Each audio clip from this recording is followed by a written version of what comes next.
Para hadirin hadirat, saya ke Banda Aceh 16 tahun, tapi saya belum ada sambutan dari ulama-ulama Aceh.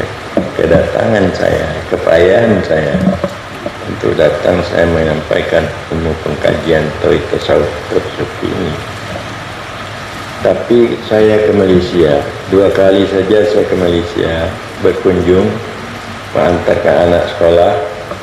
Orang Malaysia sangat perhatian, sangat peduli, dan kemana-mana saya mereka itu ikut. Sampai kalau saya di Penang, dari Kelantan datang, dari Malaka datang, dari Johor datang, sekedar untuk bertemu. Begitu ulama-ulama yang ada di Malaysia.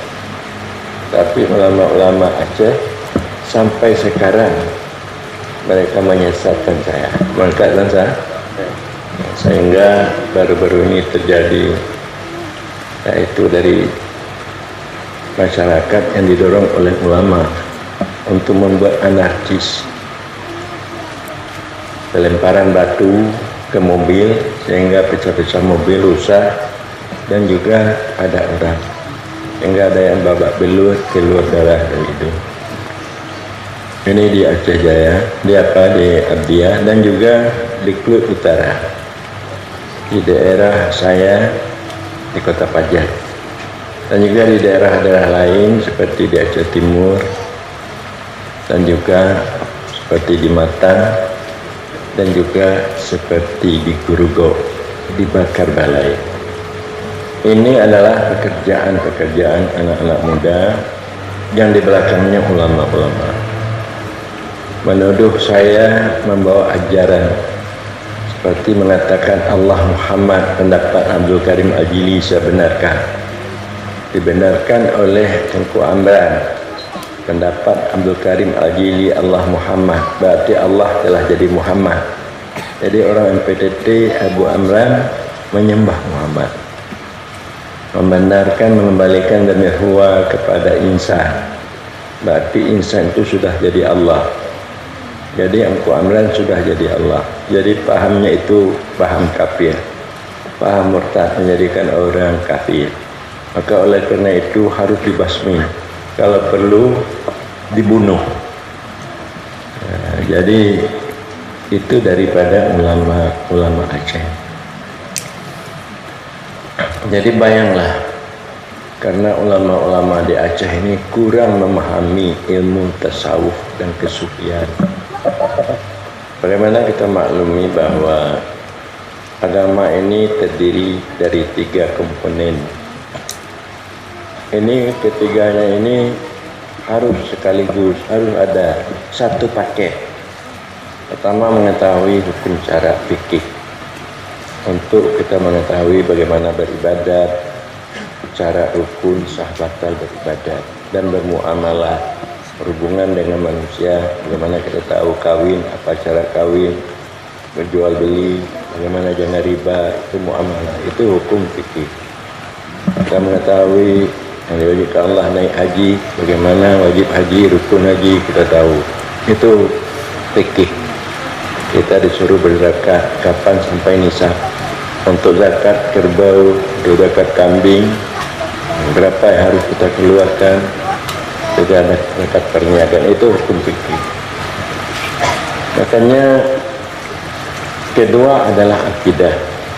Kita berakidah Ahlussunnah, kita harus tahu sifat Allah dan sifatnya, yang wajib, yang mustahil, yang harus.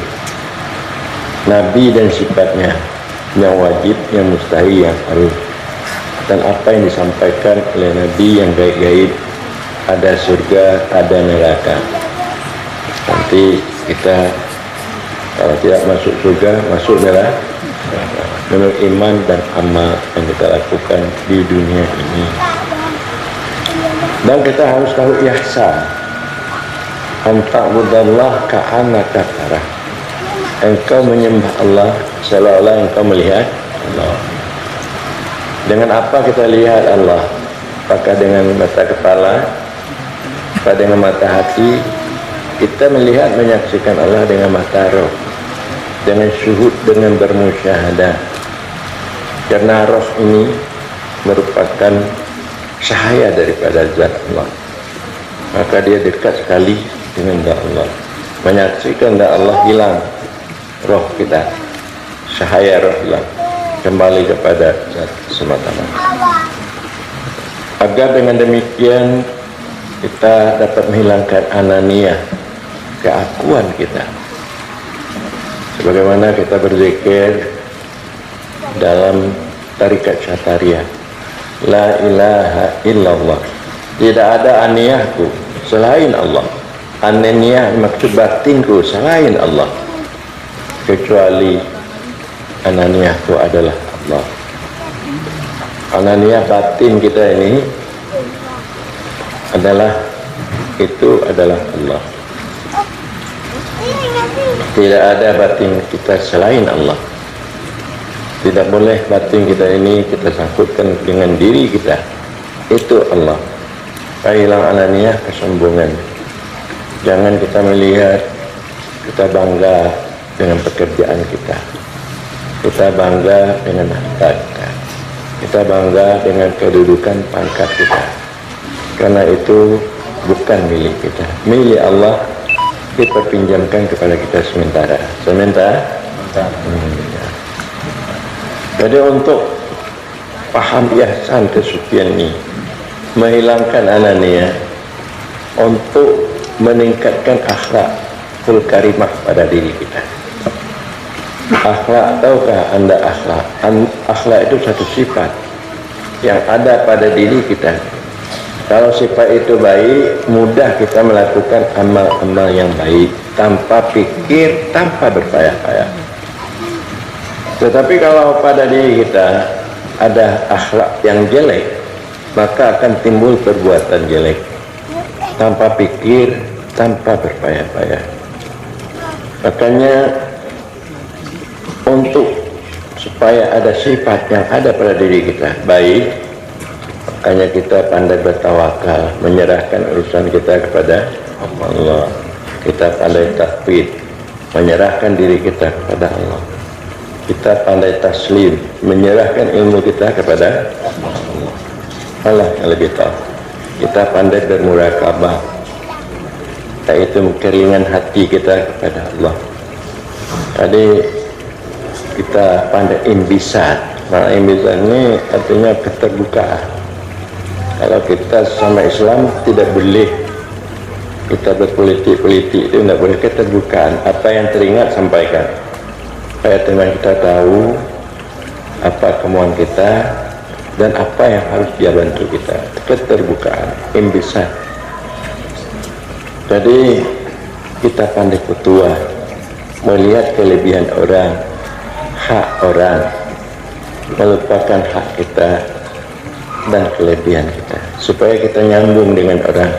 Orang senang berteman dengan kita. Kalau kita hanya melihat kelebihan kita, hak kita, tidak melihat kelebihan orang, hak orang, orang tidak mau berteman dengan kita. Jadi oleh karena itu akhlak yang bagus. Itu yang akan diangkat dalam ihsan, dalam ilmu ketasawufan. Syekh Azhari mengatakan di dalam kitab Johar Maknun, kahabada tarikatus sufiyah tahdi ila martabatil aliyah. Alangkah bagusnya tarekat sufi dapat mengangkat engkau, menunjuki engkau kepada martabat yang tinggi. Martabat yang tinggi makrifat. Apa martabat yang tinggi?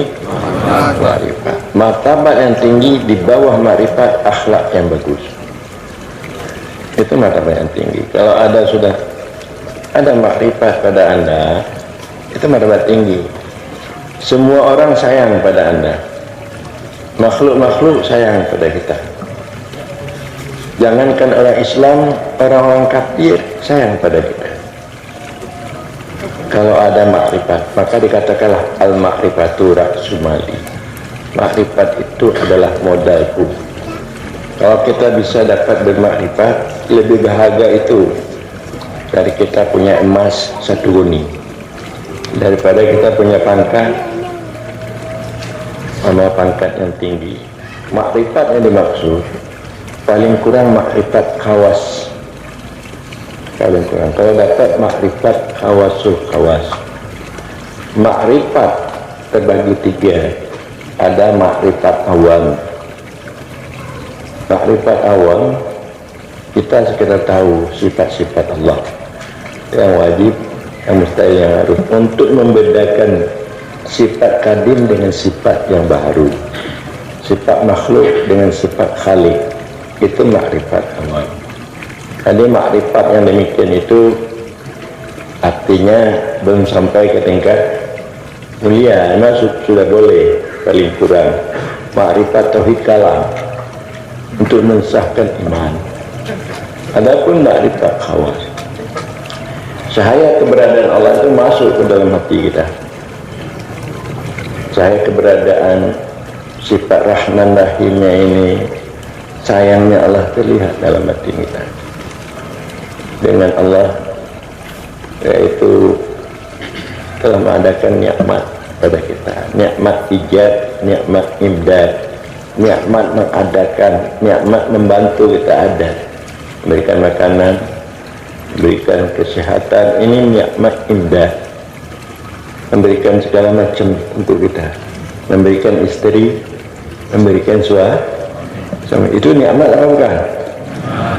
Betul. Kasih sayang Allah. Jadi terlihat kasih sayang Allah pada batin kita.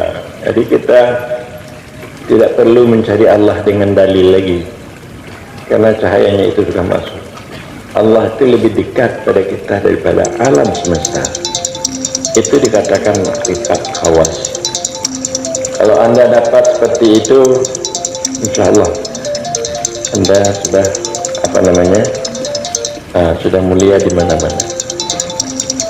Rezeki Anda kemudian datang, dan sekalian orang sayang pada Anda.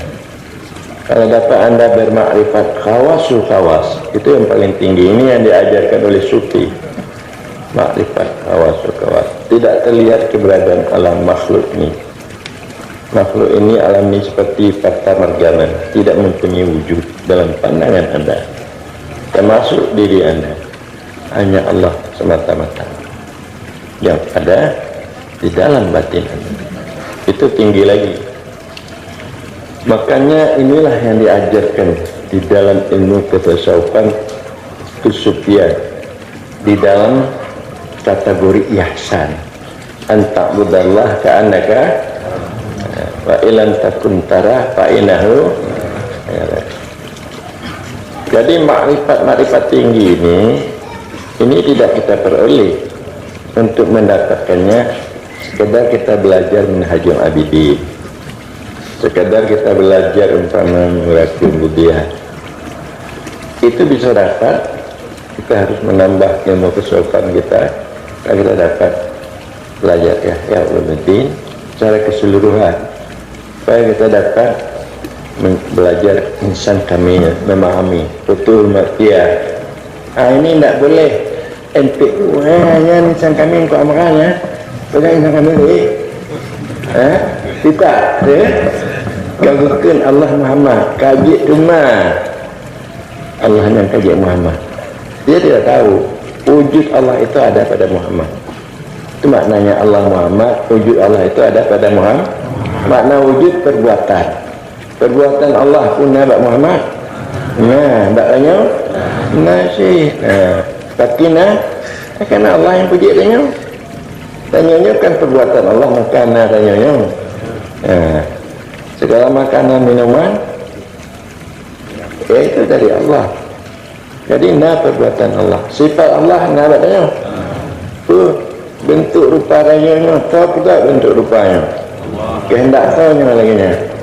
Kehendak Allah ada sifat Allah, dan tanya bisa berkemauan karena kemauan Allah yang nama tasyauna illa masyaallah. Tidak kamu kehendaki melainkan barang yang dikehendaki oleh Allah. Zat Allah pun katanya. Menyuhana zat Allah pandai teka katanya. Teka katanya dari kambing, dari zat kambing. Teka alam semestanya ada bandung dari zat Dari Allah makana tanya. Cuma Allah itu hanya bertempat kepada tanya. Hanya bertempat Allah Pak tanya. Karena Allah itu tidak berbentuk, tidak berupa, tidak semisal. Dia bersifat laisa kamitslihi syai' wa huwa sami'ul basir. Tapi dia ada. Dia itu Allah itu meliputi sekalian alam. Wallahu muhitun bil alamin. Allah itu meliputi. Jadi di awaknya di tengku-tengku anak hukumnya hulul dan ittihad. Hulul dan Allah meliputi sekalian Allah. Wa ma'akum, Allah beserta kamu. Berarti Allah kamu tempat tak kamu tempat tak? Pandai tempat bertempat kadim pada baru. Kalau ada kadim hancur baru, hilang baru. Karena di kadim itu adalah asal daripada baru.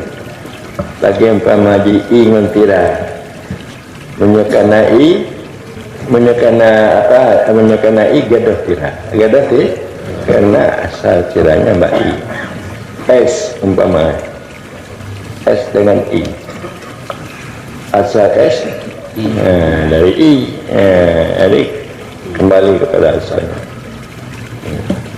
Jadi begitulah kadim yang baru, dia tidak bertempat. Karena kadim itu sifatnya kadim, dia itu laisa kamitslihi syai', baru sifatnya baru, asal baru dari kadim, maka baru itu hancur. Dengan sebab ada kadim. Jadi pemahamannya di dalam kitab sufi yang lain-lain yang menyampaikan di tanya cukup Minhajul Abidin mentanya nggak paham. Dia menerangkan akabah, artinya tempat-tempat yang harus dilalui untuk dapat beribadah baik.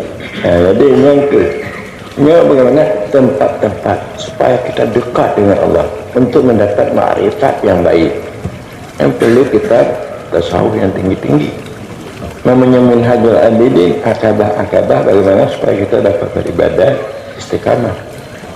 Jadi kalau kita supaya kita bisa dekat dengan Allah, bisa hudur hati kita, bisa tidak terlihat selain Allah. Yang kita menjaga gaduh tanya berarti kaji ku Allah tanya kata dia kata gaduh nampu tu menjaga ku Allah mah tanya Allah tanya Allah yang kembali perasaan kau gaduh tanya ke gaduh cuma tubuh tanya mana perasaan lagi ya. Yang kemakna dalam Al-Quran bahwa innamal mu'minuna alladzina idza dzukirallah wajilat qulubuhum. Orang yang beriman itu bila mana diingat Allah, dzukirallah, diingatkan akan Allah, gemetar hati mereka. Gemetar hati, hati perasaan enggak gaduh, hati ji perasaan ikon tubuh juga gaduh. Yang kamaran pelah gaduh maknanya nyobil ya mana gaduh jadi karena tidak paham mengenai tasawuf dan sufi yang ihsan. Jadi bila mana ihsan ini kita bisa angkat akhlak Aceh ini berubah akhlak yang baik pemerintah, ulama, penjabat, rumah tangga bisa aman. Karena akhlak itu tinggi sekali nilainya. Karena Nabi diutus untuk memperbaiki akhlak. Innama bu'itsu liutammima makarimah. Kalau dapat pula anda bermakrifat, itu tinggi lagi. Tinggi lagi.